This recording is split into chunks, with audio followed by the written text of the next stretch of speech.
اس سال کا استقبال کرتے ہیں اپنے رب کی حضور دعاؤں سے، اس سے مانگتے ہیں کہ یہ نیا سال ہمارے لیے برکتوں والا، رحمتوں والا، عافیت والا اور ہماری جو مشکلات ہیں اس کی آسانی والا بن جائے۔ اپنے ہاتھوں کو اٹھائیے اور دعا میں شامل ہو جائیے۔ اے رب کریم، تیری مہربانی کی تو نے ہمیں یہ سال پورا کرنا نصیب فرمایا۔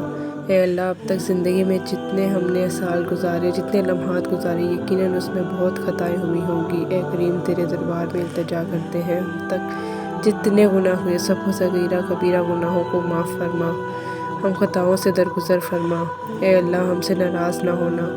رب کریم، اے رب کریم، ہم سے راضی ہو جا۔ اے اللہ، پچھلے گناہ معاف کر دے اور اگلی زندگی ہمیں نیکیوں والی گزارنے کی توفیق عطا فرما۔ اے کریم، تیرے خزانوں میں کمی نہیں۔ بہت سارے ایسے لوگ بھی ساتھ دعا میں شامل ہیں جو بیمار ہوں۔ شفا دینے والے مولا، یہ اگلا سال ہمارے لیے شفا والا سال بنا دے۔ اے اللہ، حرمین کی حاضری کے لیے تڑپ رہے ہیں، یہ آنے والا سال ہم سب کو مکہ پاک مدینہ طیبہ کی حاضری نصیب فرما۔ اسی سال ہمیں حج بھی نصیب فرما۔ اے کاش رمضان مدینہ بھی عطا فرما۔ نہ جانے دنیا میں کہاں کہاں تیرے بندے اور تیری بندیاں ہمارے ساتھ دعا میں شامل ہوں گے۔ اے اللہ، ان کے اٹھے ہوئے ہاتھوں کی لاج رکھ لے، ہم سب کی جھولیاں بھر دے، ہم سب کی مرادیں پوری کر دے، ہمیں نیک بنا دے۔ اے اللہ، یہ آنے والا سال ہمیں 5 وقت کا نمازی بھی بنا دے، ہمارے اب کوئی نماز قضا نہ ہو۔